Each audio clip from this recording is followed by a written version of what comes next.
Hey, Mark, I was listening to Paramore the other day, and it really made me think about the amygdala and the limbic system. You just made those words up, didn't you? What, Paramore? We're the Nevermind the Music podcast, where one musician and one psychologist talk songwriting and the mind, one song at a time. We'll hear everything from Green Day and Outkast to Stevie Wonder and Dua Lipa. And we mostly try to stay on topic. Except for when we don't want to. Nevermind the Music, wherever you get your podcasts. Attention all units. We've got our sights on a new episode of Andor. We're going to need some recon on this. Echo Squadron, reporting in. Mission's all yours, Squadron Leader. To anyone else on this comm link, send all transmissions to andor@thelorehounds.com and get holocron bonus episodes for 10 credits with our season pass in the show notes. Rebels, may the Force be with you.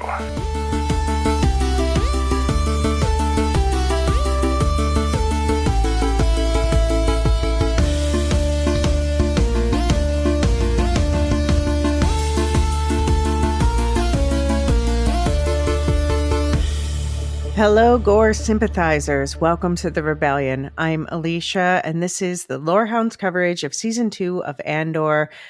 We've got a squadron setup going on so that we can cover each episode individually, despite the triple drop each week.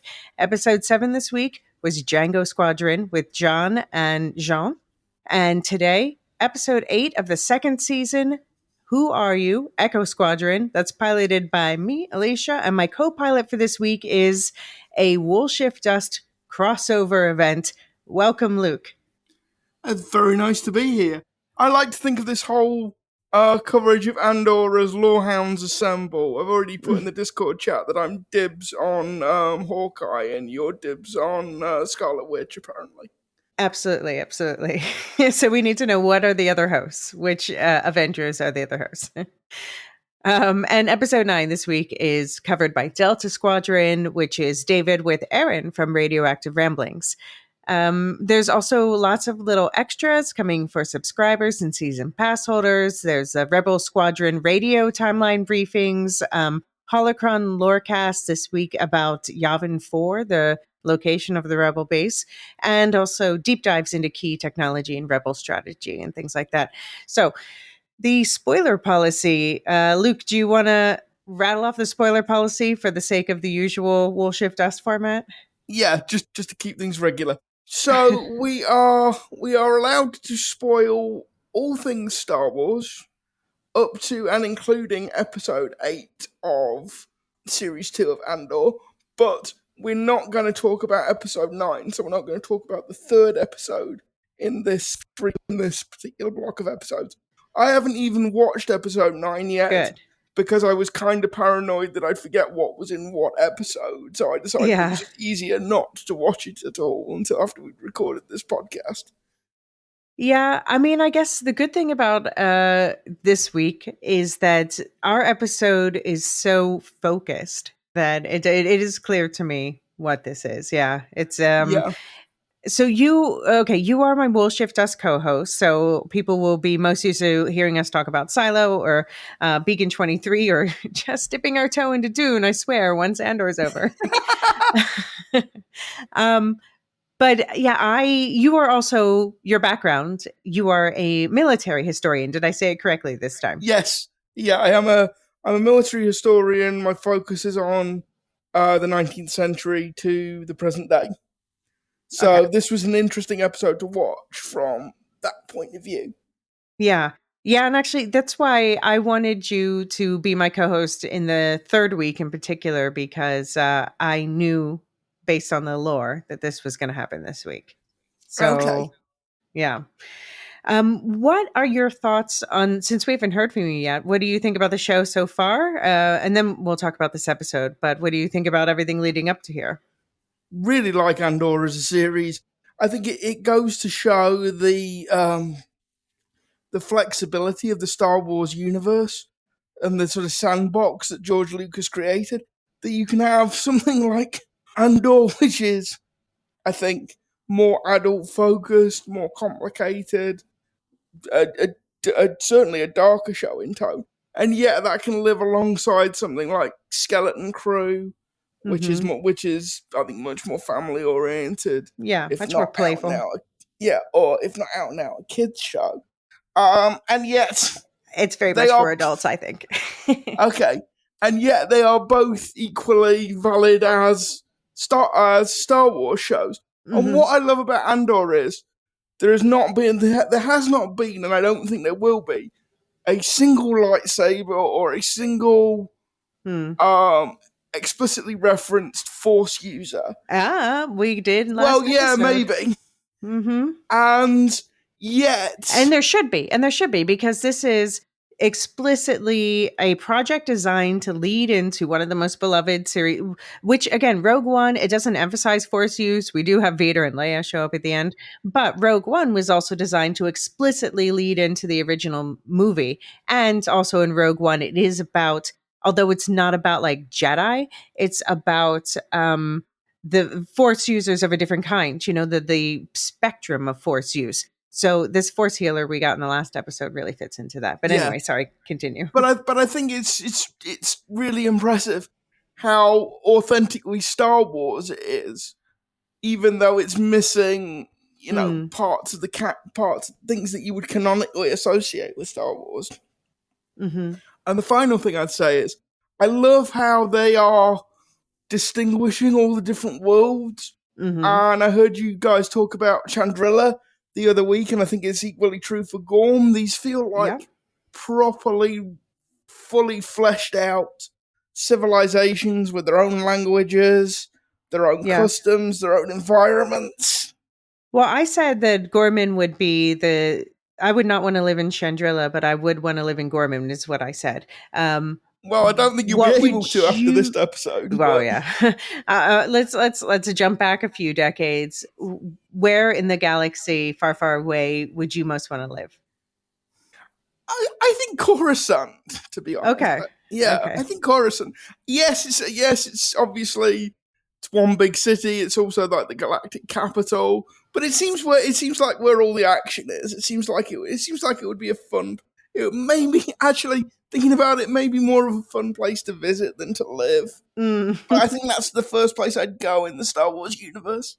Okay. I'm very much with Cyril's mum. Coruscant is the center of the action. That's true. It is true. What are your hot takes on this episode in particular? Oh, Dedra and Cyril. The Romeo and Juliet of the Empire.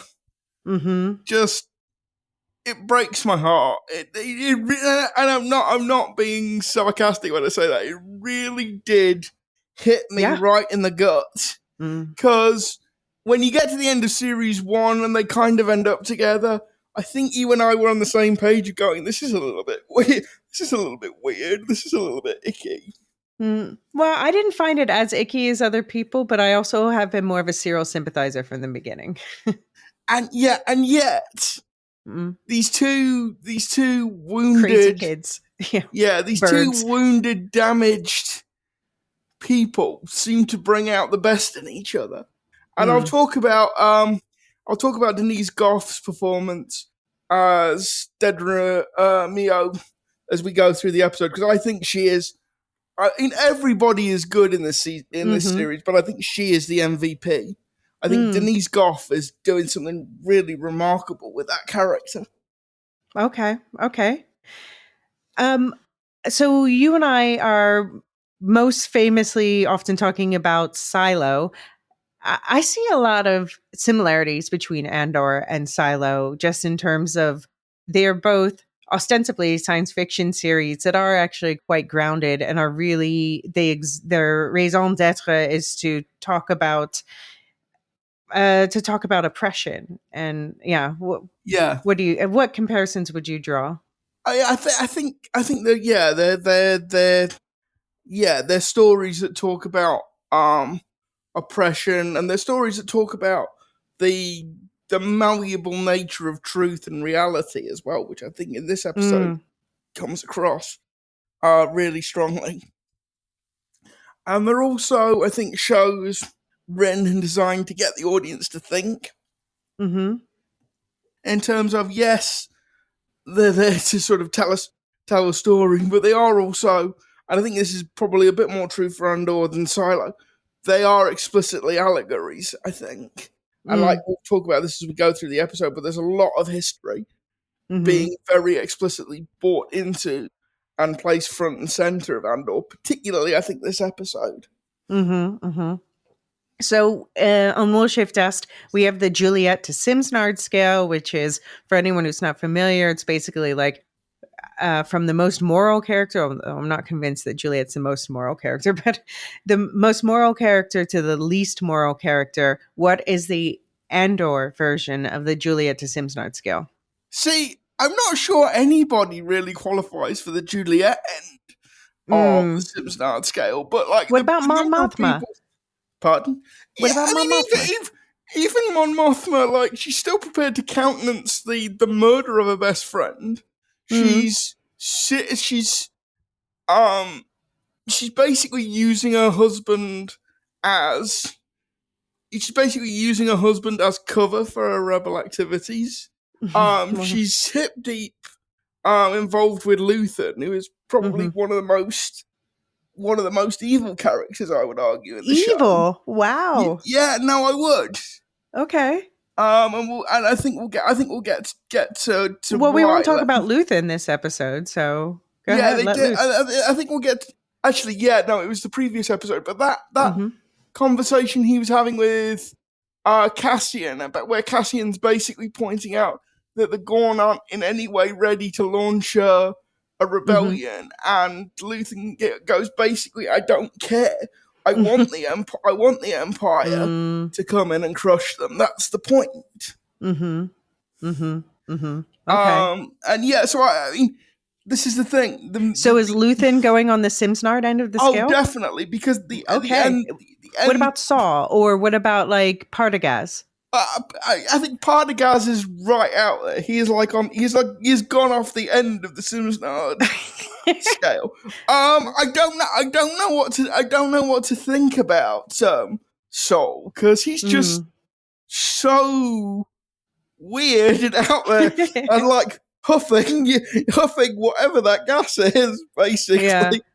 Yeah, Rhydonium. But my opinions of Saw are more informed by other things, where he is, when you talk about freedom fighter versus terrorist, he is firmly on the terrorist end of it. And I am frequently frustrated with him at other points, not in like Andor or Rogue One. I think he's maybe mellowing out. This is the end of his life, But he's been real annoying in the past with how violent he gets and messes things up because of it. Also, like, have you ever seen a film called The Last King of Scotland, where Forrest Whitaker is playing Idi Amin? Like, there's a lot of that performance of Idi Amin in the way Forrest Whitaker plays. That film haunts me. Well. That film haunts me. Also, James McAvoy's performance. Yeah. Yeah. Okay, so what is your favorite Andor plotline so far this season and overall?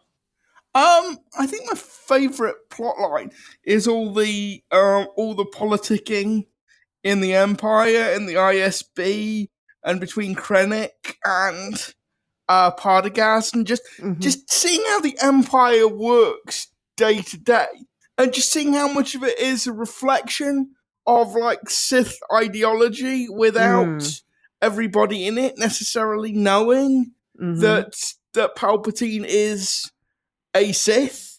It's just I like the way, I think Tony Gilroy and the writers have done a really good job of thinking, well, how would the Empire actually function day to day? Yeah, like how would it actually work? And like clearly they have gone away and read a lot of history. I think particularly about the Nazis, and particularly about the Soviet Union under Stalin. And I just, if people have listened to our coverage of Silo, you'll know we like the politics, we like the intrigue and the backbiting. Yeah, no, I really feel blessed, honestly, like gifted to be able to talk about this episode of television. I think it's one of the most powerful episodes that we'll see this year, for better or worse, because it is, I was telling you, I rewatched it before we recorded and had a little cry, nice and cathartic. but it's a really intense 45 minutes of television. It is. Yeah.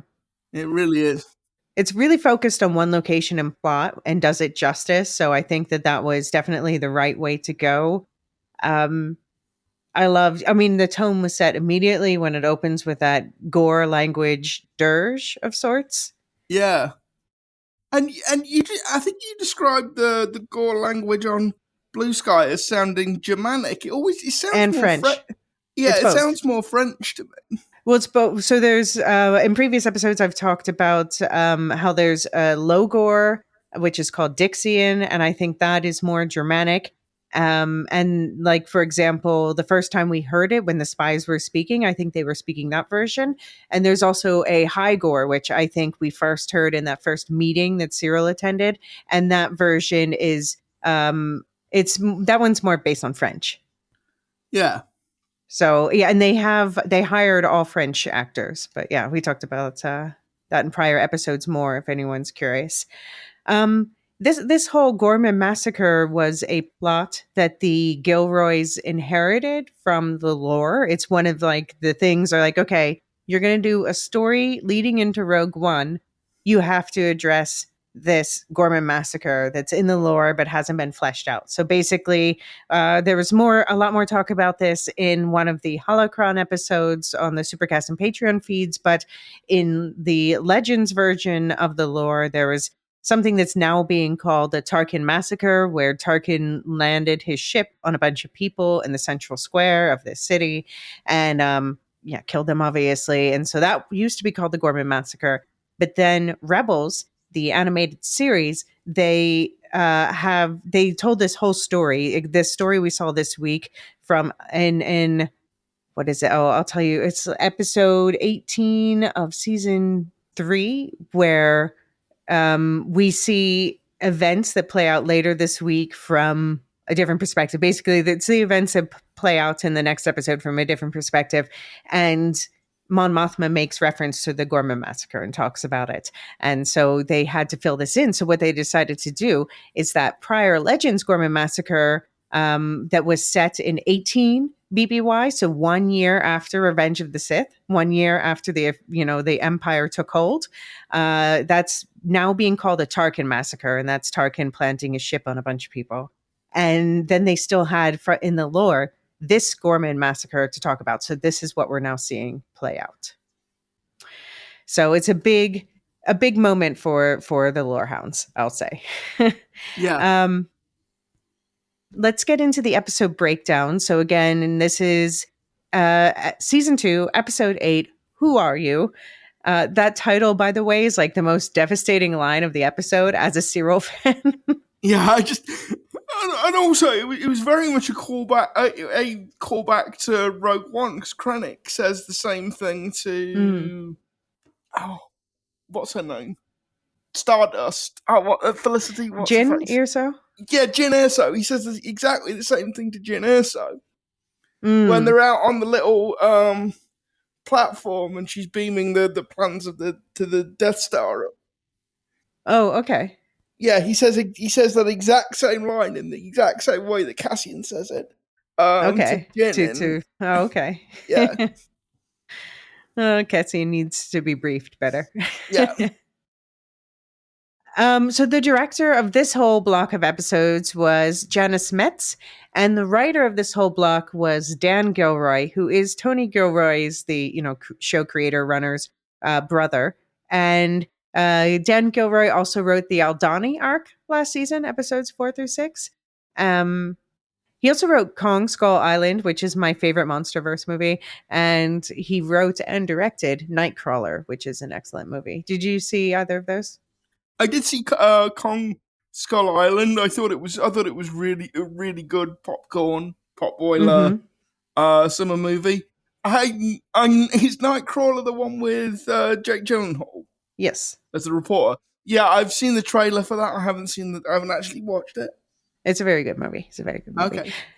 In this episode, it's set in 2 BBY, so 2 years before the events of the original movie. And we're going to be talking about the Y part of that BBY in this week's Holocron, which is an episode that will go out to all Supercast and Patreon subscribers and season pass holders, and that will be about Yavin, the rebel base. So by their dating system, you would probably call this year 33 of the Great Resynchronization. And we're going to be talking through the episode plot arc by plot arc, so somewhat out of order that the events happen in the episode. And I have to say, this week I have not gotten a chance to listen to John and Jean's coverage of episode 7 ahead of mine. So sorry if we repeat anything, but then you're getting these ideas from multiple angles. Let's start with Ronnie Gouge checks in. So last episode, posing as Ronnie Gouge. Now I don't even know. Yeah. By the way, you could tell Diego Luna was just having the best time doing that, like playing Cassian, playing another role as well. He was having a lot of fun with that. Yeah, this was a different character than the last time he was a fashion designer. Now he's a reporter from the Mid-Rim Network, and he's checked back into the same Central Gorman Hotel where he stayed a year before and his goal now is to assassinate Dedra Mira, the ISB agent who's been a thorn in the rebellion side since the start of the show. And he was checked in again by Thela, the bellhop turned front desk hotel staffer with whom Cassian bonded a year earlier when they were discussing the Tarkin massacre. And Thela grants Mr. Gouge his request for a room overlooking the central square. This is no longer a popular request because of all the disturbances on the square from clashes between the Imperials and the local Gorman front.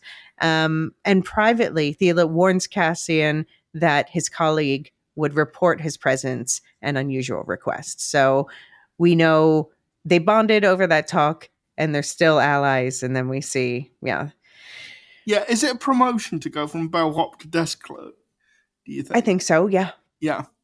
Yeah, I think it's a easier job, better pay. yeah. At least you're not running about so much. Mm-hmm. Yeah, so later we see, we won't come back to Thela's plot arc, but we see him blow himself up to take out some stormtroopers and takes out the hotel lobby as well. So, and he gives Cassian the line, "Rebellions are built on hope." And so we hear that line in Rogue One. Cassian says it to Jyn, and she's like, whatever. And then later, when Jin's trying to get the rebellion on her side, she whips that out. And she's like, yeah, you biting? And some of them are like, yeah, some of us are biting. Well, a good line is a good line. Let's reuse it. Yeah. Well, it's nice to see how they trace, the genesis and progeneration of ideas, how that passes through a population. Although I do wish that we heard more from Nemik and his manifesto this season. I feel like Thela and Nemik would have been besties. Yes, I think they would have gotten on. So we decided no Andor characters are like the most moral, but who would you most want to hang out with? Ooh, interesting. I quite like. I mean, it wouldn't probably be the most comfortable evening, but I think it would probably be the most interesting evening. I quite like to hang out with Dedra. Okay. I just want to like. I think I'd be able to help her, Elysia. I'd be able to fix her. I got a weird crush on Dedra. Is this like a reverse Punisher situation? Yeah, a little bit. Yeah. Yeah. I quite like to hang out with Bix as well. I think Bix would be good company. Okay. I mean, I love Cyril as a character. I don't think I'm going to hang out with him. I think that would be awkward AF. Oh, you'd end up having to deal with his mother as well. I mean, honestly, I would kind of want to hang out with Luthen a bit. Like, not necessarily trust him with my life, but like, he's an interesting dude. I'm going to hang out with him in his shop. Yeah, just have a look down his collection. Yeah. Talk about all that stuff. Yeah. I don't know. I often, like in this show, I think more about hanging out in particular locations, I think. Yeah. Like, I want their little getaway on Yavin 4. Please give that to me. I want to go to a Chandrilan wedding. I mean, obviously the whole sort of setup and the politics behind it, fairly horrifying. But Mm-hmm. let's face it, the Trongillans know how to throw a party. This is true. This is Yeah. true. Okay. On that note, let's take a really quick break. And when we get back, we're going to talk more about what Cassian gets up to on Gorman. See you in a sec.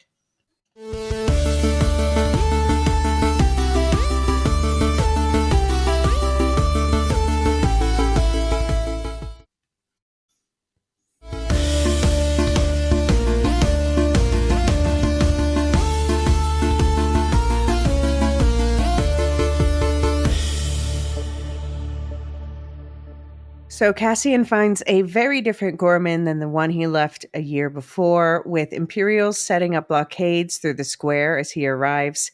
He checks in with Wilman Pak, friend from Ferrix, turned Luthen's current embed in the Gorman front. And it turns out that Will's long absences from the rebel base on Yavin 4 might not just be about his continuing work with Luthen, but also his romance with Gorman front member Drina, the woman who wandered from her post as the driver last week, inadvertently leading to Cinta's death.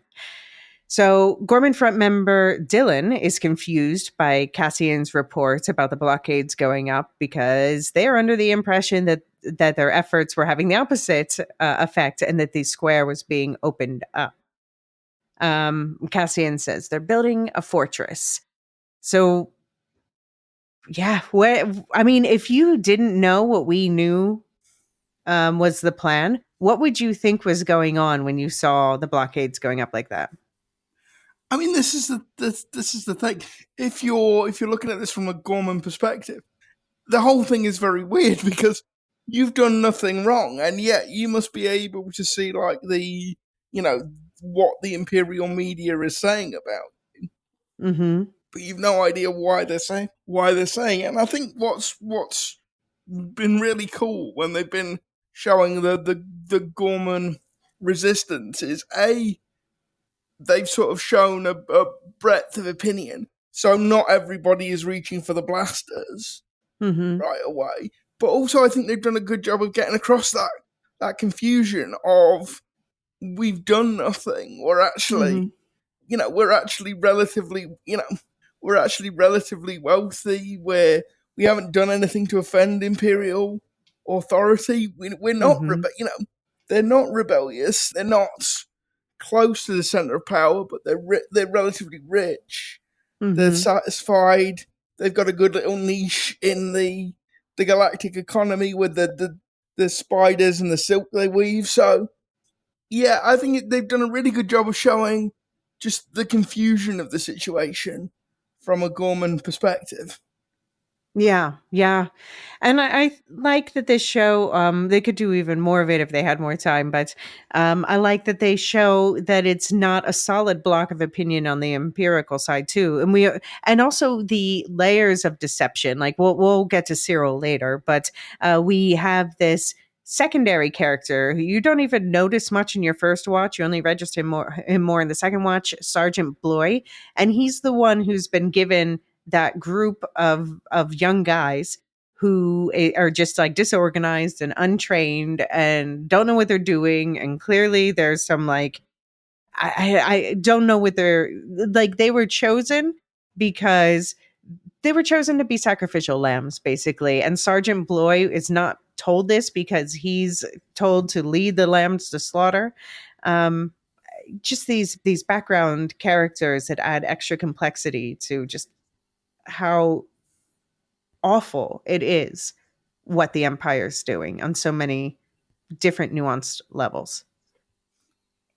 Yeah, and I think this episode is really this episode is one of those moments of Star Wars that brings home to you just how evil the Empire actually is. Because, like, I was first introduced to Star Wars by watching The Empire. I got bought The Empire Strikes Back on VHS for my 8th birthday, and when I watched that the first time, I was kind of on the side of the Empire because from the point of view of an 8-year-old, they have the better ships.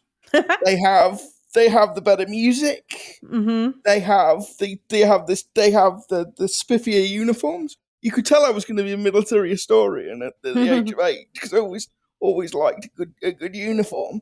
And they had a guy that could strangle people just by thinking about it. This is true. And the rebels are going around in a ship that's broken Uh-huh. for like 90% of the film. I'm like, that's my energy, yo. Yeah. So yeah, without like thinking through the deeper politics of Star Wars, as an 8-year-old, I was an Imperial sympathizer. Well, I mean, you and I talked about this in our Silo coverage about how the question of, obviously there has to be a balance between order and justice was the other word that we used. Yeah. No, but I think it's with the Empire, I think it's slightly different to that. What Star Wars has always been really good at with the Empire is the allure of the aesthetics of fascism. So the uniforms, the music, the pomp and circumstance. Yeah, the pomp and circumstance of it all. They're very, very good.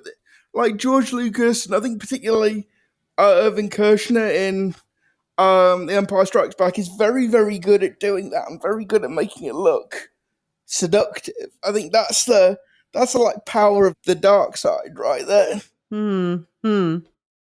Yeah. So what do you think of, by the way, what do you think of the Gorman Front as a unit and as individuals? Well, I mean, I think this is interesting because I don't think this is. And then we might get into this when we talk about Dedra talking to Prendergast in a bit. But I don't think the Gorman Front was not what Dedra was outlining to Krennic in episode 1. No. I think she was talking about something that would be under much tighter Imperial control. It would be much more of a fake organization. And they would be like setting off bombs in places where there was nobody around. And it would be I think what Dedra was talking about was a false flag. I mean, I thought that she understood, but I always thought from the beginning that she was uncomfortable with it. And I think we see more in this episode how uncomfortable she is with the situation as she sees it become reality. But okay, we'll get into that. But what about the Gormans? But yeah, the Gormans are like, they're like every insurgency in history. They're not professionals. They don't really know what they're doing. But they're highly motivated because they're fighting for their home, their planet, their way of life. And I think what this episode did really well is to show the way in which violence breeds violence. So it's action and counteraction all the way through. And the whole point about what the Empire is doing is it's deliberately trying to trigger a violent response. And I think the Gormans fall into the classic trap of responding to violence with more violence, and the situation gets more and more chaotic from there. And I think the reason why the Gormans are always bound to fail is the Empire is not fighting a counterinsurgency. It's not trying to impose its will, its policy on the Gorman. It simply wants them gone. Yeah. So it's willing to use as much firepower as is necessary to make that happen. Well, so the Empire they'll tell you the enemy is under every hospital bed. The Empire isn't trying to achieve a political objective. It's just trying to move as many people. It's basically ethnic cleansing on a planetary scale. Absolutely. Yeah, and Luthen has embedded Wilman now in this, and I hope that Bila is not waiting for Will on Mina Rao. Back on Space Iowa. Yeah, Mina Rao, yeah. What'd you call it? Space what? Space Iowa. Iowa. With all the corn. Yeah. I can't remember. All of these planets. Nina Rao. Yeah. Yeah, they all have their own name in my head because I'm useless at remembering stuff that like makes that. it's a new planet. It was a cool addition to the lore. But honestly, he's young, and it's been 2 years since he left her. But I do wonder if they're going to check. Well, they have to check back in with B2 Emo next week, right? We need resolution to B2 Emo's story. Anyway, I hope he's okay. But yeah, so Will's moved on. He's now with what's her name? Drina. That was a very public bed that they were snuggling up on. It was. It really was. So we'll see if I don't know if there's a last minute love triangle or if that was just young love forgotten. I hope Bila's moved on. Okay, getting into the Imperial machinations, because I know you want to talk about your girl Dedra. Inside the Imperial Command Center on Gorman, Dedra is starting to get uneasy again about these plans laid out 2 years prior at the meeting at the Malthine Divide.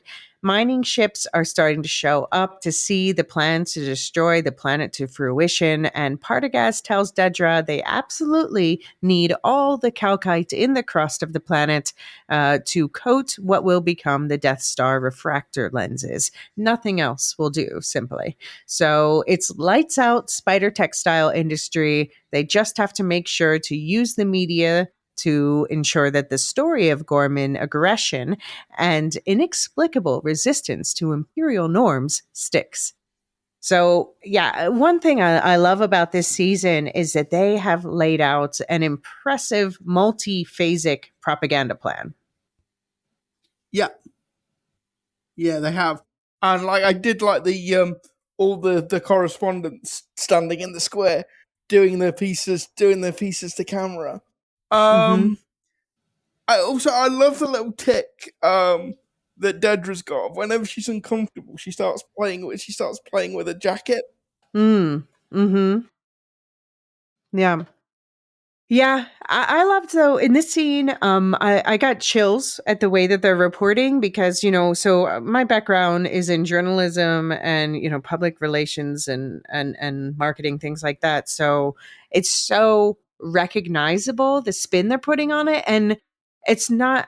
It's just also so recognizable. It's so convincing.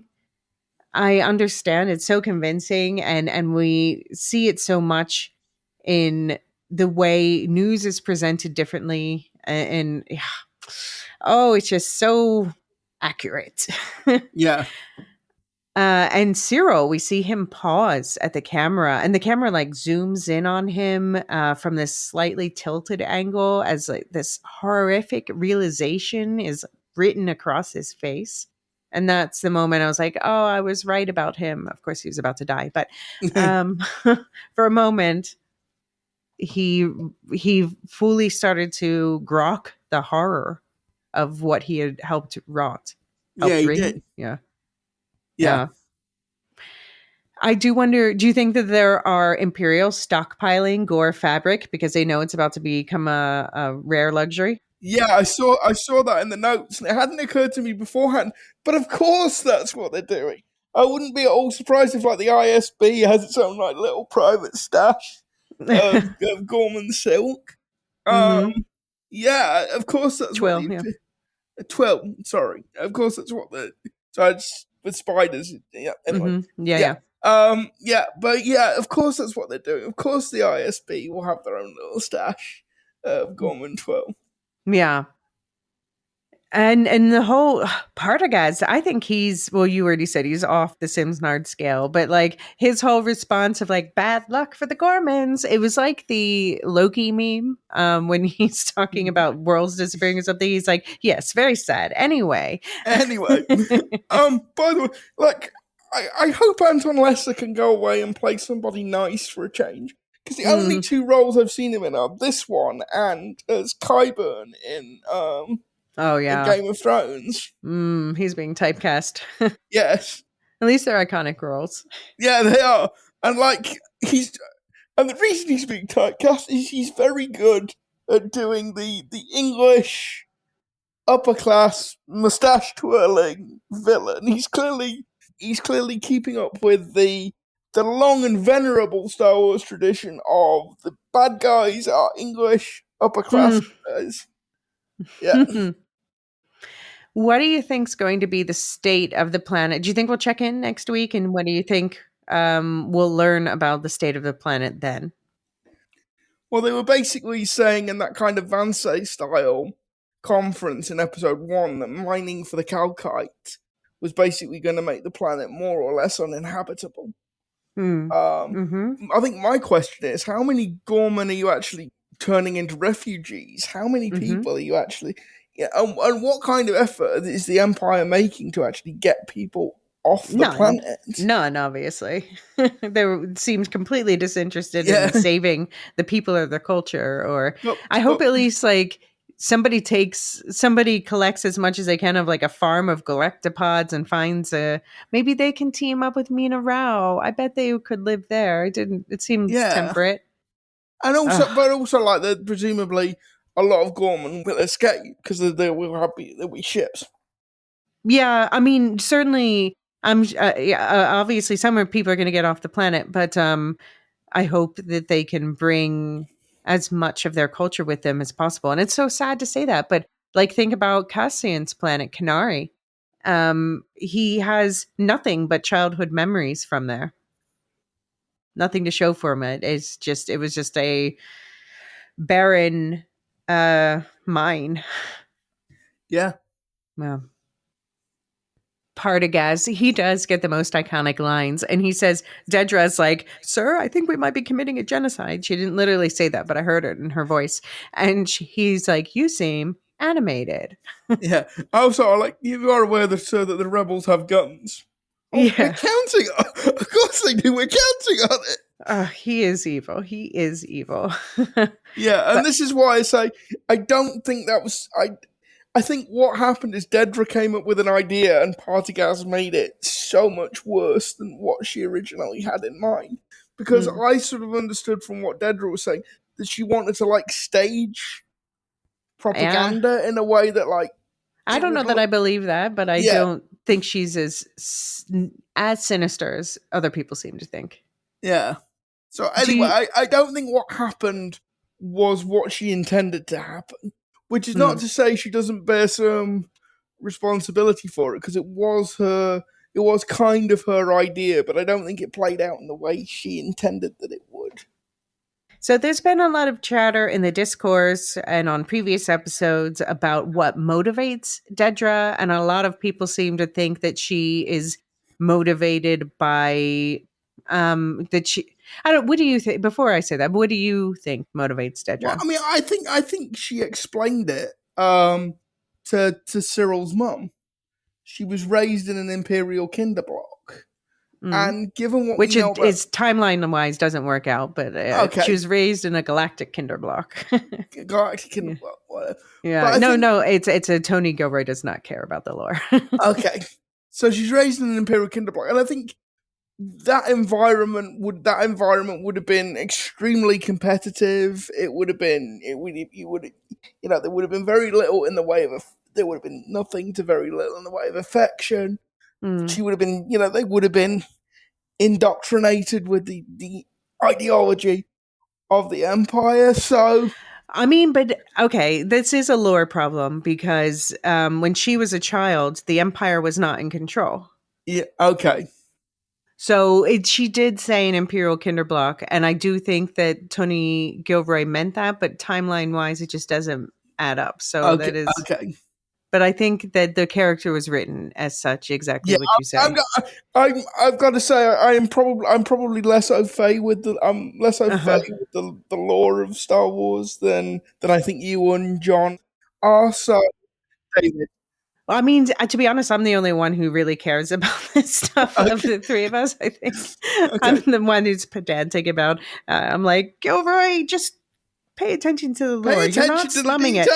You're not slumming it. This is a rich story. I've got a whole podcast on this stuff. Yeah.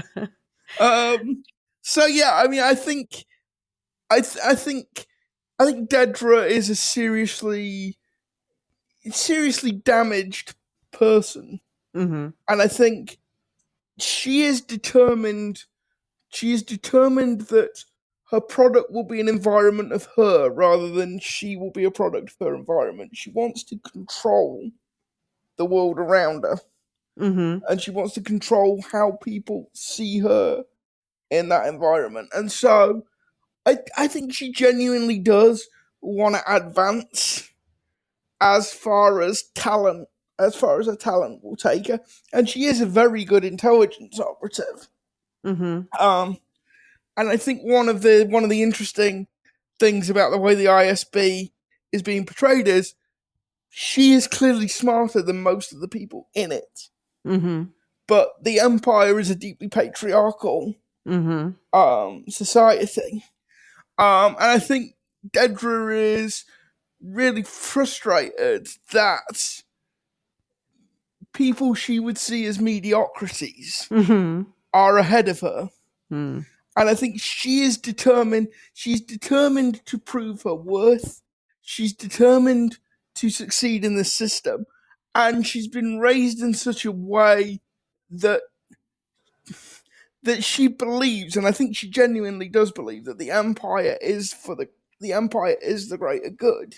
But I also think she's been raised in such a hard environment that she's determined to be comfortable, to not suffer again. Because when she's talking to Cyril about going back to Coruscant and being together, I think she imagines, this, and it was in her flat on Coruscant as well. Everything's very clean, very neat, very ordered, very clean lines. And so I think she's just this deeply damaged person who is determined to come out on top and to make sure that, like I say, that her environment is a product of her rather than her being a product of her environment. The one thing I would say is the one thing that always occurs to me when I'm watching Denise Goff on screen is, have you ever seen the movie Downfall? No, I don't think so. It's the one with the famous Hitler rant that's been turned into a meme like 7 million times. Hitler reacts to. And it always grinds my gears that film has been reduced to that one scene and it's been turned into a meme. Because the guy playing Hitler in that movie, an actor called Bruno Ganz, who is sadly no longer with us, does something that ought to be impossible. He makes Adolf Hitler recognizably human without making him in the least bit sympathetic. And I think Denise Goff does something very similar with Dedra in that she is not at all sympathetic. And yet she is recognizably human. She's a fully fleshed out character. And you can see why Cyril loves her. And that is incredibly difficult to do, because the way, usually when you're playing a character, the way you make a character feel human is to have the audience sympathize with them on some level, or to have the audience empathize with them on some level. And Denise Goff doesn't want you to do that. So I think it's an incredible piece of acting. Her and Cyril's relationship is really interesting, because neither of both of them are coming from backgrounds that have damaged them deeply in various ways. I mean, Cyril's mum basically tortures him psychologically for most of the series, and they're clearly people that aren't used to dealing with being affectionate towards other human beings. They don't know how to express it themselves, and they don't know how to receive it from other people. Yeah, especially her. Yeah, and I think that's a really difficult thing to portray convincingly, and both of them do it really well. Like that scene in the last episode where the kiss. Oh my god, that kiss was awful. I mean, it was yeah. But that scene in the last episode where he comes to her flat, and she's like clearly really pleased to see him. Oh, in the last block of episodes. In this block of episodes where he's been on Gorm and he comes back to Yeah, that was Coruscant, last week. Yeah, okay, was it? Okay, sorry. This 3-episode release at Yeah. once just doesn't work for me. I can't follow what. That's why I didn't watch episode 9, because I'd almost certainly get it wrong. But yeah, where they're in the flat, and she's clearly really pleased to see him, but she doesn't know how. She doesn't know how to express it. Yeah. And it's just, oh, I just really wanted the two of them to run away together and be happy on a little moon somewhere. Oh. I mean, so I wonder about with Dedra whether it is nature more than nurture, because okay, lore questions aside, I just think that there is, maybe she has a personality that is attracted to order, and that is something that the Empire offers her, a purpose, offers her a way to think about what she's doing, compartmentalize her goals. But she's experienced frustration because, well, there's like frustration in work in terms of she was chasing Axis, and that didn't pan out, but also frustration, as you said, about just the way she's treated as a woman. And in this, like, she's put the last 2 years into this project that she seemed to have, in my opinion, I think she had misgivings about it from the beginning. She seemed uneasy about it. And now it's coming to fruition, and they're like, okay, Captain Kaido has things handled. Like, what the fuck? Who's Captain Kaido? I've been doing this for 2 years now. Yeah, so I do feel for her in that way, and I definitely felt for her about what happens later. But um okay, so things are starting to escalate. Spurred on by Cassian's report of the turn things have taken in the square, the Gorman Front has activated a protest that floods the square, first chanting, "The galaxy is watching, the galaxy is watching," then singing a patriotic song in Ghor. The new recruits from the last episode, now dressed in black riot gear, are sent out to control the crowd, quote unquote, but with the full knowledge from those who send them that this particular batch of soldiers is ill equipped for the job and about to make everything worse. Dedra is pushed to issue the command. A stormtrooper shoots one of the guards in black. An attack assumed to come from the Gorman protesters, and the riot police fire into the crowd, which fires back, and chaos is unleashed. So we'll talk about what happens next after this. But just, yeah, we already talked about Chef's kiss to the development of the Gorman culture with that moment with the chanting and the singing. But also Rylance, we haven't talked about yet. He was kind of the leader of this group, but he's starting to realize that they've been pushed into a trap and nobody's listening to him. What were you thinking during that confrontation? First, his conversation with his daughter, when his daughter won't listen to him. What is it? Just backtracking a little bit. Is it worth talking about where the line "the galaxy is watching" comes from? Yes, of course. Because you aware the history of that? Please tell us. Well, the line is obviously a little bit different, but the world is watching. That's a line that's been used in protest a lot. So that was chanted in Tahrir Square during the Arab Spring. It was chanted in Maidan during the Revolution of Dignity, but it actually goes back to the American Civil Rights Movement as the first sort of protest movement that was extensively televised. So if you watch images of the civil rights marchers trying to march over the bridge in Selma, the world is watching is what they're chanting. Okay. One of the things they're chanting. So I thought that was a really clever a really clever use of that, because like I say, it has a long history of being a chant in protests. No, thank you for pointing that out. Yeah. Probably like the most famous incident of it being used, and the one that keeps getting brought up is it was used at the riots outside the Democratic Convention in Chicago in 1968. Which again, if you go back and watch the television footage, it's very clear that like there are thousands of people, probably tens of thousands of people chanting that in unison. What What do you think of Rylands?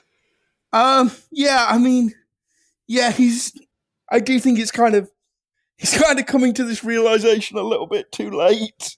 Like, Mm-hmm. there's not much he can do about it at this point. I think we'll get to it in a minute, but his conversation with Cyril is absolutely tragic. Mm. Because he assumes Cyril knows much more than he actually does. Yeah. And yeah, like I can't. It must have been before this, but when the Gorman Resistance is meeting, and it's not Rylands, it's one of the other leaders is talking about. I don't care whether you're picking up a gun. I don't care whether you're demonstrating. We're all Gorman. We've all got to do something now. You know, I'm paraphrasing what he said, but it's like I don't think Rylands is opposed to the idea of violence. He just sees that it won't work. Mm-hmm. I don't think it's a principled. I don't think it's like a principled position of non-violence. I think mean, he's just, he shoots Cyril later, so yeah, he's just taken a look around the square and just seen what is inevitably going to happen and Mhm. how much Imperial firepower is out there. Yeah. Yeah, I mean, so they with the show they're doing this skip a year every time and then letting us fill in the blanks, but clearly something happened with Cyril and the Gorman front where they figured out that he was kind of not completely on their side. Do you think, by the way, that Cyril and Enza had an affair? Did you get those vibes? I think Cyril might have wanted to. Just the way he's like, Um, I have to see you. And she's like, well, now you see me. Last episode. yeah, possibly. I don't like the idea of Cyril doing Dedra dirty. Okay. That doesn't sit well with me. But yes, you're quite possibly Hey, right. Dedra does him dirty all the time, but not in that way. yeah, yeah, quite possibly. No, I just mean she lies to him. um, yeah, but so this confrontation with Cyril and Rylands was heartbreaking to me because Cyril really didn't know about the mining stuff. He genuinely did not know, and he's just starting to figure out that he thought that he was on the inside, and he's never been on the inside. He was told that his mission was to entrap outside agitators, and Ryland says to him, how could we have been such fools? And Cyril says, I meant you no harm. And Ryland says, like, how could you say that? How can you say you meant us no harm? Were you not being a double agent and screwing us over? And Like, also, look around you, man. Our entire civilization is on the point of collapsing. yeah. Why the hell do I care what you meant to do at this point? But it is also like Cyril's now just in this conversation realizing a bunch of things that he thought were true are not, and he's like, it's just a rumor. And Rylance is like, are you mad to think I would believe that it's worth saying? What kind of being are you? And it's like, well, Cyril is the kind of being that actually told himself that none of this was true, and now he's learning the hard way. Yeah. He fucks around, he's finding out. Yeah, yeah. I love detail where they have when they're entering the square, they're chanting in basic, which is basically English. And so that means that when they're recorded, the galaxy is watching. Everyone understands what they're saying. The galaxy is watching. But then when Lazine starts up the Ghor anthem, they're singing in Ghor because this is a moment for themselves. Yeah, and again, the chanting it in basic, chanting it in English, again goes back to real life. Because again, if you watch the footage of Tahrir Square or Euromaidan, they chant it in both Arabic and English. They want they want the outside people who are chanting that want the outside world to know what they're saying. Yeah. Good point. Yeah, and the anthem really changes the tone of things. There's been a lot of Les Miserables comparisons with the anthem, like, do you hear the people sing? Yeah. But I find it's more comparable to, we just recently, at the end of the Wheel of Time season, we had a battle scene where the people sang Sing of Manetheren before a battle that they seem destined to lose. And it's more of like a lament. So Sing of Manetheren is like, just remember our people. Like, and I feel like this Ghor anthem is the same. You can kill us, but our spirit, our memory will live on. People will remember this. Yeah, and I sort of took it as like the Gorman like planetary anthem as Yeah, well, like yeah. the I think so. Something like that. Yeah. yeah. All right. So now we get to the part where my heart breaks. Cyril cut short. Um, Cyril is collected from his house, told that all employees are to report immediately to the IOC building. Upon arriving at the office, he's put in what feels like a holding cell full of scared people and KX series security droids awaiting deployment into the crowd. He's starting to understand that Dedra has been keeping the most important parts of the Gorman plan from him, and he begins to feel his whole life is a lie. He sneaks out to confront her, and once he finds her, she won't stop lying, so he strangles Dedra, forcing her to tell him the whole truth about what is going on Gorman, and then he leaves her, striking out into the chaos outside. So, yeah, we have to talk about that violent moment.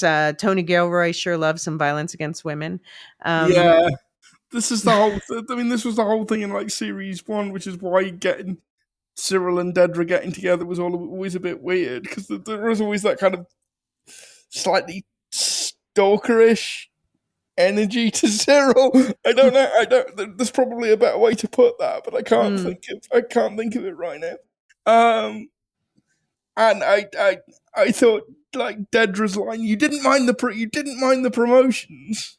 It's like, But do you think that he did not earn his promotions? Because I feel like Cyril, he has some character flaws, and obviously Dedra does as well. But I feel like he is a good worker. You know, he's smart, he's diligent, he's persistent. yes, but I think in order for Cyril to be where the ISB needed him to be, I think they probably did fast track him quite substantially. I mean, who knows? It's not really established what the Imperial Bureau of Standards actually. I mean, this is the thing. I kind of just wanted them to go back to Coruscant and be happy, counting rivets for.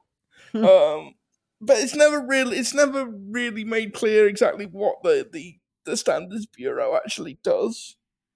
Like, I'm not clear on what its mission is. Given mundane work where he's like verifying fuel and stuff, he's like, I'm going to uncover the conspiracy theory. So I think he would never be happy in that job. He would never be satisfied in that.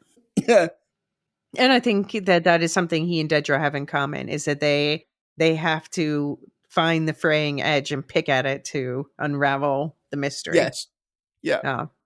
I do feel like Cyril might have been the happiest on Gorman. I get some. First of all, one of the first ways we were introduced to him. One of the reasons why I like him so much is his first introduction. He's like, I've modified my uniform. I've raised my collar a centimeter, and blah blah blah. Yeah. Now he's on the fashion planet, and he's like, I'm going to rock the local trench coat. He's like, the little pakul type hat thing that he's rocking as well. And he's tending to his Gorlectopods. Yes. I think he's into living on Gorman, and so this is another reason why it this whole thing devastates him and just stuns him. Yeah. Yeah. And I do like, by the way, that in this episode they do start mentioning, like, we only see this one location, and obviously for practical reasons you can only really see one location. They've built this entire elaborate square. But they mention other cities, that there are also mining ships landing at Gelnovi, at Liqua. There's also been attacks in these places and other cities. So I like that they remember it is an entire planet. It's not just one city. Yeah, it is an entire planet with loads of people on. Yeah. Okay, so we have to talk about, we have our first glimpse. One of these droids that Cyril is, when he's put in that room and there's a droid sitting there, one of them must be K2SO. Yeah, and those KX droids look properly sinister sitting in that room. Yeah. I hope there's one that turns and stares at Cyril, and that was so creepy and cool. The way that shot was framed. I hope that was K2SO. But yeah, so military droids are supposed to be outlawed after the Clone Wars. So after the Revenge of the Sith movie time.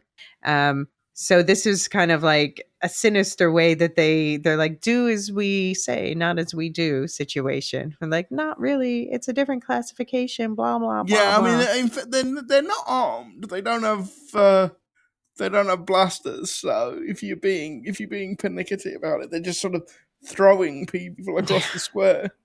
Well, so anyone who's played the Jedi games knows that they are a bitch to fight. They are difficult opponents, but when you break them down to certain amounts, you can hack them so that they fight on your side.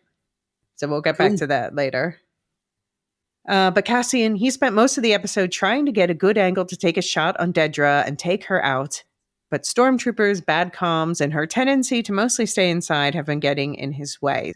Now, though, he finally has a clear shot. That is the moment that Cyril, who has been standing in the crowd reeling as his understanding of the world crumples around him, spots Cassian, the man whose actions, killing those 2 security guards at the start of the last season, Cyril feels ruined his life. Cyril attacks Cassian and the 2 fight brutally. Cyril ultimately takes the high ground and points a gun at Cassian, but when Cassian asks him, "Who are you?" it catches him off guard. As he's lowering his weapon, Rylan steps in and shoots Cyril dead. Will helps Cassian, still confused by the encounter, out of the building. So I'm like, okay, first of all, Rylands, he was lowering his gun. His redemption was nigh. It was nigh, I tell you. But also just like, who are you? You're the guy that ruined my leg. Yeah. You killed my father. Prepare to die. Die. Just like, yeah. I love like Cassian's complete incomprehension of why this guy is beating the shit out of him. He's like, this feels personal, dude. Yeah. And also, Yeah. I have to say that like the entire massacre in the square is very well shot, because that could so easily have just descended into like random blaster fire and just complete not a chaos. But actually, like the director and the director of photography do a really good job of showing you what is happening and actually, you know, keeping the camera still enough that you can tell what's going on and who is doing what to whom. As that is going on. So it didn't just descend into a lot of shaky cam, rapid cuts, which so many scenes like that do. It's one of my absolute pet peeves. Just keep the camera still. Yeah, no, I think that they did a good job. Although I have to say, it did take me 2 watches just because there's so many people to track, and so I would like forget. Wait, what happened to him in all of this? You know, Yeah. so. And I think it's Rylands' daughter is the one of the KX robots just picks up and just goes whoomp about like sort of 50, 60 feet across this. Yeah, that was shocking. So that happens before he dies, and I was like, oh, they're still going to run away no, they're not. No, they're not. Because her back be broken. Yeah. And then he dies, and it's like, they are double knots. This is double not happening. Yeah. Yeah. Although I think it might have already happened. So with this whole skipping a year thing, Tony Gilroy is leaving these golden gaps for other writers to come in and like fill in all the details about what happened in between the stuff. We also need to work out what happened with Cassian's shoulder as well, because that. Right. I mean, I don't know if that's a big deal, but yeah, he had a blaster burn, but that could have been that's something that you can turn into an epic story, or it could just be, who knows. How would you compare this experience versus Ferrix and what the rebellion, the revolt that broke out there for both Cyril and Cassian? Well, for Cyril, obviously, one, he was a success. He came out of it with Dedra, and the other one, he died. Yeah. And I think from Cyril's point of view, what happened on Ferrix, he could actually like genuinely pass off as, this is the fault of the rebels. This is people breaking the law. The Empire was just doing what needed to be done. Obviously here he can't. This is the thing. The Gormans have not done, they're not part of the rebellion. Then they are loyal Imperial citizens, and all of this stuff is happening to them regardless. And I think that's a lot of what drives Cyril. Because Cyril, like you say, is very good at lying to himself. Mm. And I think Not as good as Dedra. yeah, the situation on Gorman doesn't give him the opportunity to do that. Whereas what happened on Ferrix is not quite as clear cut as to who is in the wrong. Mm. I think, or at least not from Cyril's point of view. And Yeah. bear in mind, people on Ferrix, they were basically tearing stormtroopers limb from limb. And they would have killed Dedra in some very gruesome way if Cyril hadn't intervened. Right. I mean, that is a thing. So that was a question some people had. Did Cyril know that Cassian was aiming his gun at Dedra? I think he did. I think he did. I thought I clocked him noticing where it was directed. I think at least part of what's driving Cyril in that moment is, and yeah, I know I'm fanboying this relationship, but I think part of what's driving Cyril in that moment is a protective urge towards Dedra. But you're right as well. He knows who Cassian is, even if Cassian doesn't know who he is. Also, this must be the first time in the history of Star Wars that stormtroopers have managed to hit what they're aiming at. Oh, yeah. Well, they put the inexperienced ones in the Black Riot gear. Yeah. Okay, so Cyril blames Cassian for ruining his life to some effect or something, but also Cassian, his actions by killing those guards, put Cyril on the path where he met Dedra, where he got all these promotions. How do you think Cyril's life might have played out if he had just stayed in his position on Morlana 1? If he hadn't been fired? I mean, it's really impossible to tell. I do think Cyril either would have had to move away, or actually would have killed his mother at some point. Well, but he didn't live on Coruscant then. He lived on a different planet. No, but he was still living with his mother. He moved home after he was fired. Oh, okay. I'm misremembering that then. Yeah, I mean, who knows? I mean, I feel like maybe he would have. I think what he really wanted most of all was acceptance and to be patted on the head and told he was a good boy. And I have to hope there's some version of reality where he got to be a big fish in a small pond and found someone who thought he was cool and liked his high collars and piping on his uniforms. But then even still, what was happening with the Empire, he's a small cog in that. So it doesn't change anything with what has been going on in the Empire. And eventually, I don't know, we haven't seen Morlana 1, except, well, we saw Ferrix. Obviously, Ferrix has felt it. So he would have gotten sucked into it somehow. Yeah. Okay, let's take a quick pause right here. And when we come back, we're going to talk about the dramatic end to the episode.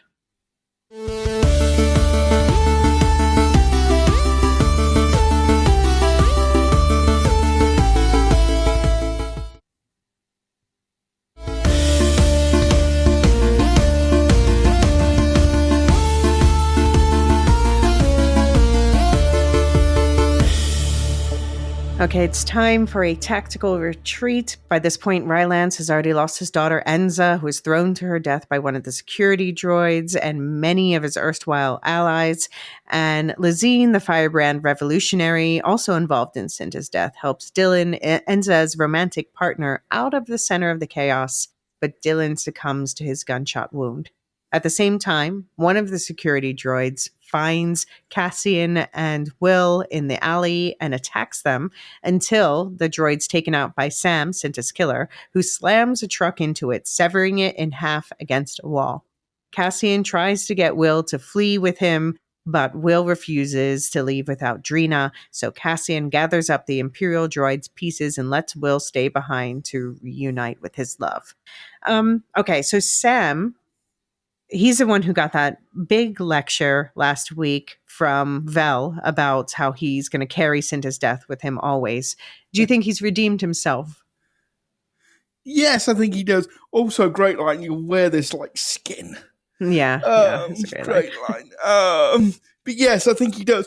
I mean, I know it's kind of, we've got to introduce K2SO somehow, but it's really odd behaviour for Cassian, in the middle of a desperate battle, to stop and pick up the remains of a expired Imperial droid and just throw them in the back of the ship, just in case. Yeah. Yeah. I mean, he could have said a line like, "Oh, we can search his memory," or try to use this, and So I have to say, this is a retcon. There is a comic called Rogue One, Cassian and K2SO Special Number 1 from 2017, which before was the canon explanation of how they met, and so obviously this offers it a completely different one. I decided not to reread the comic right before this, just to not I don't know, getting my feels about it or something.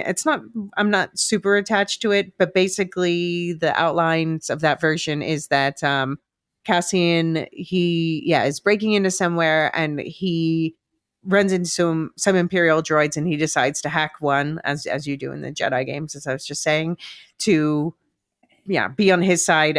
But he K2SO, the entire time, he's not completely converted yet. It kind of gives K2SO some agency where he's been freed a bit, but he eventually over time aligns more and more with Cassian's goals. But he does already start doing the thing that he does in Rogue One, where he's quoting all these odds or percentages all the time. And also, he's he has no tact. The reprogramming completely removed his sense of decorum. Right. So yeah, and voice like Alan Tudyk. I haven't heard any of the others sound like Alan Tudyk, but I'm always glad for more Alan Tudyk. But apparently the original version, and I do in a way wish that they had gone with this. I think probably they just didn't have the time for it at the end, but Tony Gilroy was going to sort of make his introduction a horror moment where he's ripping through the hull of a ship or something. And then they, I guess, stop him and reprogram or something. So I don't know. I feel like of those three possibilities, the one we ended up with is kind of the most meh. Yeah, the one we ended up with was certainly the dumbest. Because, like I say, who stops in the middle of a battle to just pick up their litter, basically, and just put it in the back of the ship for no apparent reason? Well, I mean, I think he could have stated it out loud, but my assumption is that he thinks he's going to get information from the droid, or that they can use the droid in sting operations to pretend to be Imperial or something. But he should have just had a line or something. But Tony Gilroy does not want to tell you too many details. He's like, you can figure this stuff out for yourself or not. We did get a voiceover line where Willman reminds us about Ferrix. He says, "Stone and Sky," which again is Stone and Sky is what they were chanting at Marva's funeral, because when you die on Ferrix, then you are turned into a brick to be, part of the pillars of the community, literally, or the keystones, whatever. Okay. And then we get to one of the heaviest moments of the episode. This is when I was crying. We hear the Gorman front broadcast. "This is Palma 1. This is the voice of Gorman. This is Palma 1 making an emergency broadcast on all open channels. We are under siege. We are being slaughtered. The Imperial murder of Gorman has begun. There are hundreds of bodies this moment. As I say these words, hundreds of murdered Gormans lay dead in Palma Plaza. Thousands more in the streets. More every minute. We're being destroyed. This is Gorman reaching for any open channel that can hear me. If you can hear me, if you believe in truth, if you have any faith left in truth, please mark this message and pass it forward. This is murder. The Empire built this fire. They made this fire and led us to slaughter. Now they expect us to die without knowing why. The conspiracy we feared is real. It's here today. Imperial ships are already landing across..." And then she gets cut off. So, meanwhile, though, Dedra is searching the square, and she realizes she cannot see Cyril, and she probably understands the worst, that he's now dead, and the planet will be soon. And she's clawing out her collar, seeming to have a sort of panic attack. Back on Coruscant, Cyril's mother, Edie, is watching a very twisted version of these events on the Empire-owned channels, as we talked about last week. And there, her son is being listed as one of the heroes who perished in the Gorman attack. And we see her with tears streaming down her face. So, yeah, I thought last season, I thought maybe Cyril would kill Edie. But now they made me feel sad for her. Oh, you're softer hearted than I am. No, you didn't feel sad for her? No, I will never feel sad for Edie. She psychologically tortured poor Cyril for basically the entire show. So don't tell me at the end. Don't show me her tears at the end. Like if she's a bad person. I don't like her. No. She does love him though in her way. We see she has her Cyril spider on display at home where she can see it from her favorite spot in the breakfast nook where she sits with Cyril when he visits. Okay. So it's her twisted form of love. That's Cyril and the women in his life. What do you think Edie, I mean, I guess she's ultra radicalized based on what she's seeing on the news. Yeah. And we've seen earlier on in the season that she doesn't sort of question the line put out by the Empire. Yeah. Yeah, and they're saying couldn't be possible without outside terrorist assistance. So they're also implicating, like, it's not just Gorman. There's a wider problem. We have a reason to crack down on more planets now, too. Or maybe blast Alderaan. Yeah, and also, like, I wonder what's going to happen with Dedra going forward, because, like, I think the only person... Probably the only person who consistently showed her any affection is now, and I think one of the few people she showed affection to probably is now dead. Yeah. And she's responsible. She's at least in part responsible for his demise. I can't see Dedra like turning rebel. I think that would be too. That would be too big of a shift in her motivations. But I think she's going to care an awful lot less about what Prendergast thinks. I think she's gonna like really double down on finding Luthen. I think this is to go back to like Miz. I think she could go like full bore Javert when it comes to trying to find Luthen. And to be honest, I would have no problem if the series ended with her finding him and them both killing each other, to be honest. Because I think that would be quite a good ending, because they're both fanatics. They're both like the mirror image of each other. Yeah, you're right. There's truth to that. Yeah.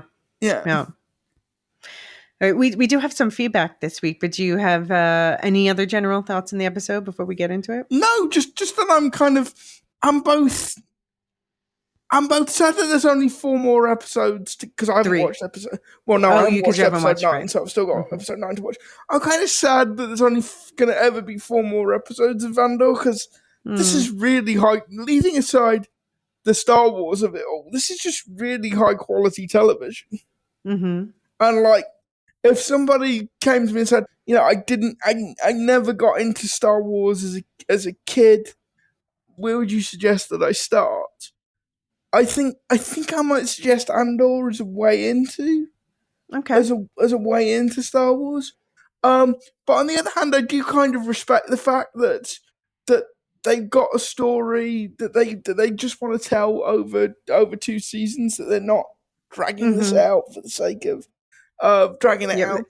It was supposed to be 5 seasons, so he shortened it considerably because both Tony Gilroy and Diego Luna were like, we can't do this for that many years. Yeah, we just haven't got that kind of time.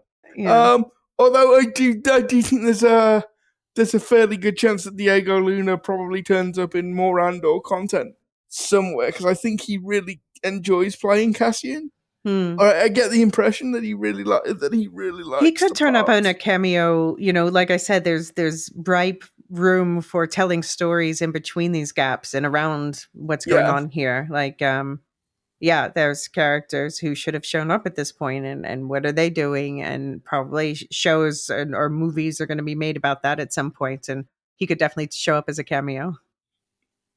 Yeah. No. But yeah, really enjoying the season.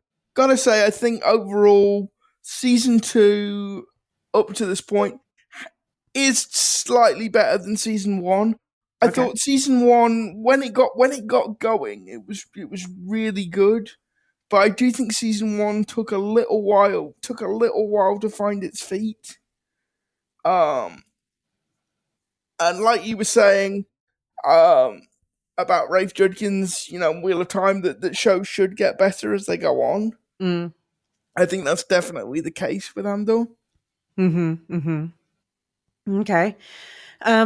So dipping into the feedback, Ken W says, what an unbelievable arc of 9 episodes. It's great to see a different side to the rebellion. He likes the Squadron setup. On Chandrila, it's a big part of the newish comic arc, The Battle of Jakku, and is a provisional home of the nascent New Republic. Keep up the great work. May the Force be with you, Ken W. And yeah, absolutely. So after the Battle of Endor in the Return of the Jedi, Chandrila does become the capital of the New Republic for a while, and Mon Mothma, the first Chancellor. This is something I talk about a bit in these Rebel Squadron radio sort of mini lorecast that I put out each week for Supercast and Patreon subscribers. But yeah, so that's what we always knew Mon Mothma is not going to die in this because she's in the original movie. Yep. But indeed, she becomes the first Chancellor of the New Republic. Okay. I do think with the Squadrons thing on the Lorehound, we have missed a trick by not making it Red Squadron, Green Squadron, Gold Squad. It's just easier to use our first initials, so we remember who was who. Oh, I hadn't noticed that's what. Yeah, of course, that's what's going. Yeah. So I had that had gone completely over the top of my head. Yeah. Speaking of the squadrons, we have Delta Squadron David. He sent in a voicemail. He had some thoughts on Cyril's overall arc. Cyril is a cereal icon, if you remember that. But okay, this is what David had to say. Hey, super quick feedback about Cyril's arc. I was thinking about this and why we see the reaction that he has. And something occurred to me. Cyril is not a person oriented towards action. Every time that we see that he gets involved in actual like shooting and violent conflict, it sort of takes it out of him. And he's sort of left stunned and a little bit confused. We saw that in Ferrex. We saw that after the Gormans heist the weapons. But he loves order. He loves process. He loves, he really is drawn towards structure. And the Empire, I think, represents that for him. He doesn't see behind the Empire what they're really doing. So he's just looking at the surface level of, there's order, there's control, there's law, there's consequences for actions. And he's really good at it, right? Yeah, he got some promotions because he's connected to Dedra, but he's also seemingly good at his job. And so, it was easy to promote him, even though he had some nepotistic access, so to speak. So just thinking about his history, what did he do? He found a job that was really far away where he could stand on his own. And he was upset by this disorder that happened when 2 Primor employees were murdered. And so he wants to figure that out because that's a disordered system for him. So then he's humiliated by Cassian. He's been all along, he's been infantilized by his mother. And so that's why he runs to get that job, to get far away and to be his own man, so to speak. But then he's humiliated by Cassian and fired by the ISB. So that's just like a big wrong for him. And then he falls in love with Dedra, who represents this order and structure for him that he is so seeking. But then, I don't know, it seems like the relationship with Dedra and him, long before the big incident, prior maybe was souring a little bit, and he started to sort of fall in love with the idea of the Gormans and somebody that's involved in this. So yeah, he's looking around, but what happens is that all that fragility that he has and that adherence to order is now shattered, and he realizes that he is the outside agitator, and he may be working for the Empire to create order and stability in the universe, but he didn't realize that he was enabling a totalitarian system. So he's upset by that. And then when he sees Cassian, that's just a massive trigger for all of those feelings of guilt and confusion, humiliation. His whole life has not been his own. He has just been responding to all these patterns and controls that other people have put around him. And so when he confronts Cassian, and then at that moment when he's lowering the gun, he's not having a crisis of change of heart. He's just realized that Cassian doesn't know who he is. He knows who Cassian is. And Cassian asks him, "Who are you?" And he's like floored by the enormity of all of that, and that Cassian, doesn't know who he is. So I think that's his pause and hesitation. And I think that's where the rage and the intensity comes from, is that all his life he's been shaped, controlled, manipulated, been at other people's forces, and he's never had his own agency over his own life, truly. And then we see that, interestingly, contrasted with Cassian in these couple of episodes. I don't want to say anything about episode 9 because this is an episode 8 podcast, but there's this theme which runs across multiple episodes where Cassian is not feeling that he has agency over his own life, and says things to that effect a couple of times. So great contrast in characters between Syril and Cassian, and I think there's embedded somewhere in here is a sort of a free will versus determinism argument, but maybe we'll save that for a recap. We'll definitely talk about it in episode 9. All right, thanks, guys. Thoughts? Yeah, I mean, definitely Syril is somebody with a strong commitment to order. And again, I think that might sort of spring out of the fact that he's had a pretty difficult, he's had a pretty difficult background. Mm-hmm. So again, I think it's kind of wanting to control his environment. Mm-hmm. And I do think like you do get the sense of like the expression on Cyril's face is, yeah, you are the guy that's ruined my life. How can you not know who I am? How can you not know? How can you have this bigger impact on me and not know who I am? Mm-hmm. And I do think it would have been interesting if it would have been really interesting to see where his character would have gone had he lived. Mm-hmm. But of course, we're never going to find that out. Fan fiction incoming. If I wrote fan fiction, I might do that. So yeah, I largely agree. I largely agree with what David was saying. I mean, you guys picked up on him having, perhaps having a relationship with the Gorman. Enza, yeah. This is the one problem with the show.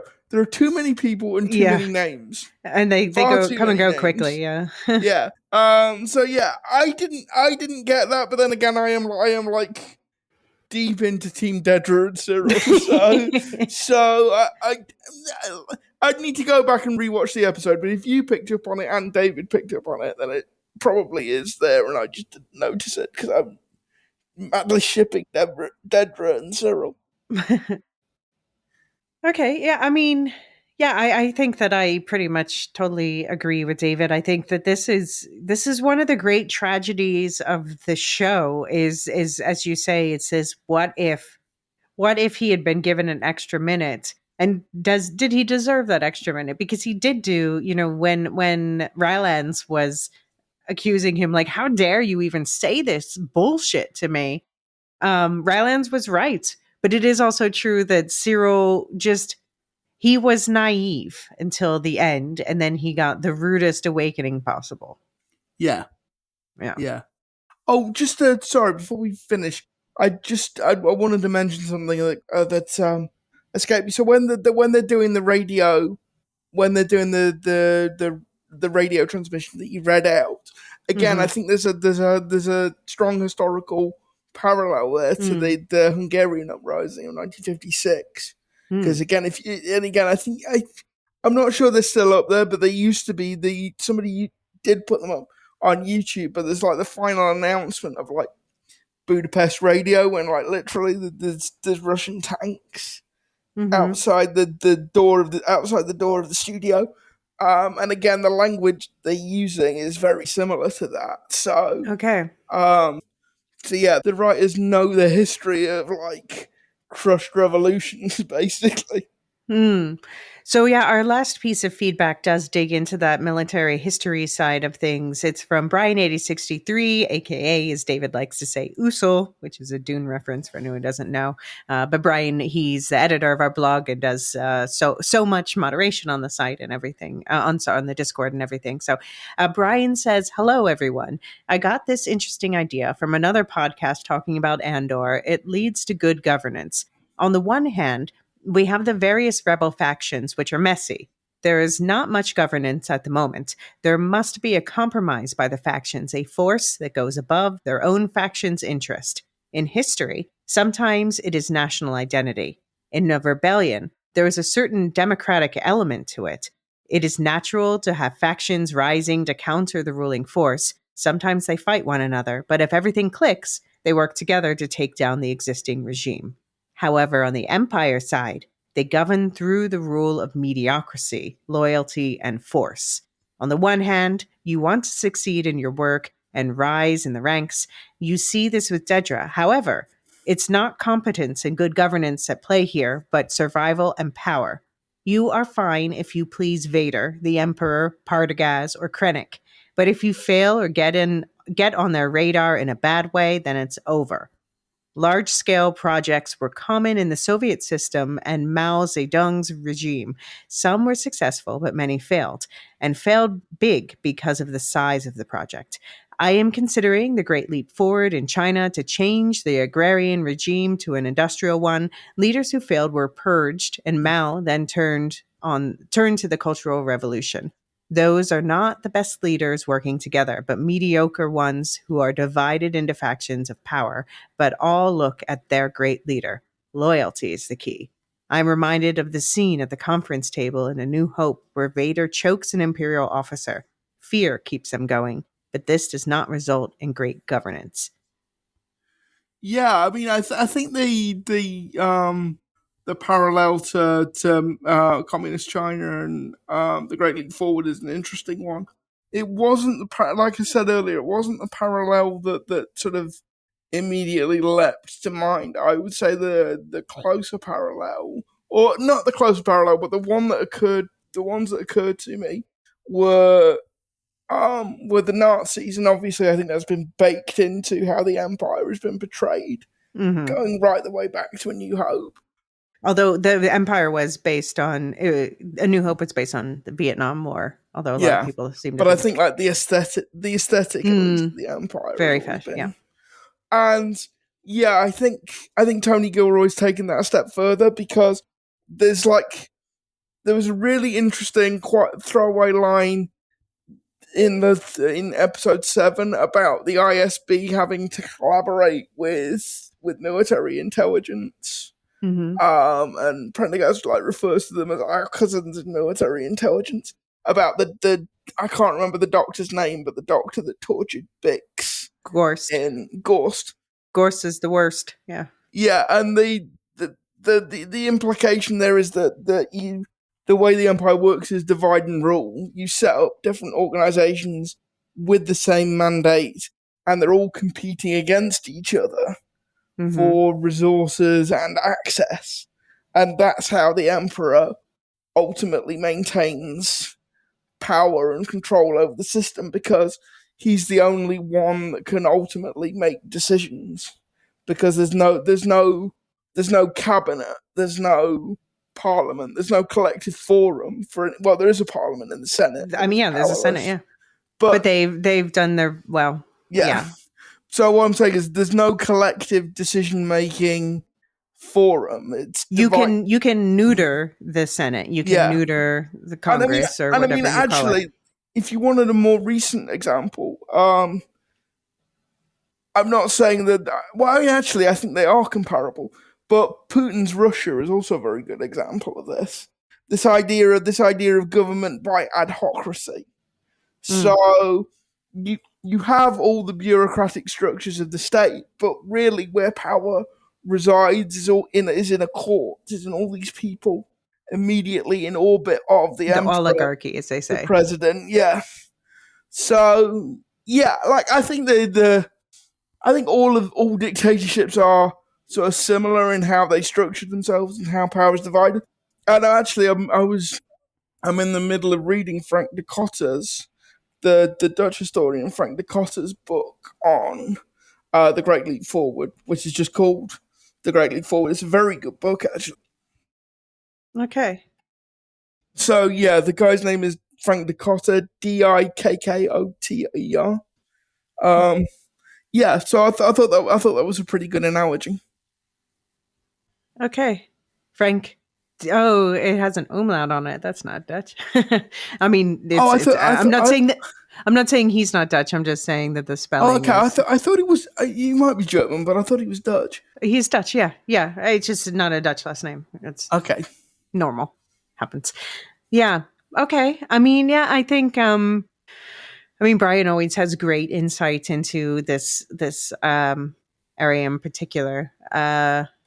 I think that what this show has done well, though, is showing that it's not just how insidious fascism is, and how it's not just this from the top down sort of thing, but also showing about the role that propaganda plays in it. The role that people just wanting stability. And as long as they think, I think all the time these days about that poem, they came first for the communists, but I was not communist. So I did nothing. They came for the Jews, but I was not Jewish. So that poem.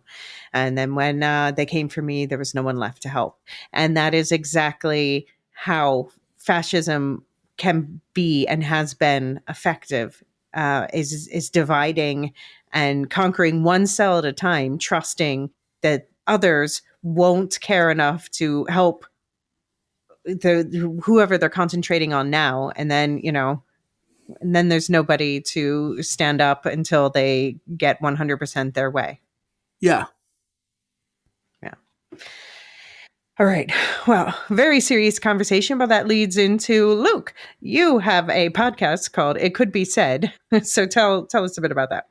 Yeah, so it's myself and two friends from university, college, Simon Alvey and Will Cooling, and we talk about all things. Basically, the standard format is we pick three topics: one British politics related, one international politics related, and then and anything else topic. So it could be movies, it could be music, could be sports, could be anything, basically. And that's kind of the way we structure the podcast. So if you want to hear three middle-aged blokes talk about British politics, international politics, and anything else that happens to pop in our collective cabeza, feel free to give it a listen. I think we are picking up again this weekend. Okay. Is the idea. Okay. And if you want to hear more of Luke and I together, you can find us on Wool Shift Dust, where we've extensively covered Silo and also the show Beacon 23, and also we will cover Dude. Yeah. But I was going to say, so many adaptations of A Christmas Carol. So many adaptations. I'm of A so Christmas- sorry. I'd kind of blanked that out. Oh, Christmas is already coming again. It is. In like 9 months. And we didn't even get through all the adaptations. No, not even half. Not even a third. Yeah. So anyway, you can find more of us on We'll Shift Dust. And do watch out in this feed for the episode 9 breakdown coming out with the Delta Squadron next.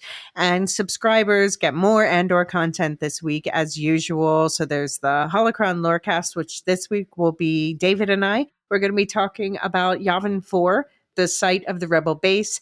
And we're going to talk about like where it is, why the pyramids, where does the story there go from here? And also, there is the regular additional Rebel Squadron radio mini briefings and other audio and visual extras like David's chats with the man who literally wrote the book on Star Wars military strategy. And David did a TIE Avengers video. And I think we're planning a couple more things. But if you only want those Andor extras, plus all the public Andor episodes from this season and last ad-free, you can unlock your own private Andor's extras listening list for a one-time price of $10. Monthly Supercast and Patreon subscribers will automatically get access to all of that, plus the extras for like Wheel of Time, Severance, Rings of Power, etc., etc. Not to mention the regular extras like the monthly Second Breakfast, most recently about pizza, and the 11Z's Movie Club this month talking about A Real Pain. And that is we are putting out the April one late because basically we've been crushed with Andor and other stuff and real life stuff. So we will be doing too much content. We'll be doing 2 in May, but first up, A Real Pain. Too much content. We're doing also David and John are doing weekly breakdowns of The Last of Us. John and I are doing weekly breakdowns of Doctor Who. I think we might have some Murderbot coming. And we just released this week a Sinners breakdown with Jean Anthony and I. And that was one of my favorite conversations that I think I've done. So that was just a really excellent analysis. I think those two guys brought so much to the table just looking at all of the cultural intricacies of Sinners. Have you seen that one yet? No, I haven't. All right. Highly recommend It's on the to-do list. Yeah. There's also going to be a one-shot for Thunderbolts coming up soon, which is the other, like, so far this year, my top 2 movies, 2025 movies are Sinners, number 1, Thunderbolts, number 2. Yeah, I've heard very good things about Thunderbolts. Yeah. Someone I know said 10 out of 10 documentary about depression about Thunderbolts. Okay. Well, I mean, this is the thing, because my local cinema at the moment is closed. It's being refurbished, so going to the cinema is actually quite a trek at the moment. So I'm kind of debating with myself whether I can afford like the time and expense of going to see Thunderbolts, or do I wait till it comes out on Disney? Yeah. Oh, that's annoying that the cinema's under refurbishment. Well, it's a very nice old cinema, but it definitely needs the refurbishment. It was starting to show its age. How long is it going to last? I think till September. Okay. At least there's an end in sight. Yeah. All right. Do check out, there's a link in the show notes, a link tree where you can find links to the season pass stuff and also all the affiliate feeds in the network, like Nevermind the Music, where psychology meets music, Radioactive Ramblings, where they're covering Ghibli, they're covering Fallout, they're covering various other things. Our own Will Shift Dust, the Star Wars Canon Timeline podcast, which is, I'm attempting to do all of Star Wars in timeline order. So far, I am in the middle of the High Republic. I'm going back and filling in more High Republic stuff. Rings and Rituals and Properly Howard, they're going to do a Kevin Bacon season in the not too distant future. So is it going to be again, like 7 degrees of Kevin Bacon? Yeah, I mean they do a draft thing, where they draft the movies. Oh yeah. They do like a bracket tournament thing. Well, not a bracket thing, but just like where they have their rules that they make up every season between the two of them, Steve and Anthony, and anyway. So links to all this in the show notes. You also find there the email address, andor@thelorehounds.com, where you can send in your feedback to be included in future episodes. Join also our discussion on the Discord. We have a very hopping Andor discussion on the Discord with separate channels for each episode, so you can talk spoiler free. And then, so that brings to the final round of thank yous. And by popular request, would like to do music with this one. This is from the magical folder Old Village, an old favorite song of mine. It's a little bit sad. So thank you to our Discord server boosters, Aaron K, Tiller the Thriller, Dork of the Ninjas, Duve71, Athena Agilea, Tina, Lestu, Nancy M, Ghost of Perdition, Radioactive Richard. Thank you so much to everyone who's listening. If you enjoy this coverage, please do share it with other people you think might enjoy it, or leave us a nice review wherever you happen to be listening. This is, I can't overstate how much help this is. Thank you especially to our subscribers, of course, and to our lore masters, most of all our highest tier of subscribers, Samartia, Michael G, Michelle E, Brian P, SC, Peter OH, Adam S, Nancy M, Duve71, Brian 8063, Frederick H, Sarah L, Gareth C, Matthew M, Sarah M, Andra B, Kwang Yu, Deadeye Jedi Bob, Nathan T, Alex V, Sub-Zero, Aaron K, Dally V, Mothership 61, Gnarls, Kathy W, Liz Stu, Jeffrey B, Elisa U, Neil F, Ben B, Scott F, Stephen N, Julia F, Collie S, Ilmariel, /Tim, and always last, Adrian. All right, thank you, and thank you so much, Luke. My pleasure. May the Force be with you. The Lorehounds podcast is produced and published by The Lorehounds. You can send questions and feedback and voicemails at thelorehounds.com/contact. Get early and ad-free access to all Lorehounds podcasts at patreon.com/thelorehounds. And connect with us on Twitter at The Lorehounds. Any opinions stated are ours personally and do not reflect the opinion of or belong to any employers or other entities. Thanks for listening.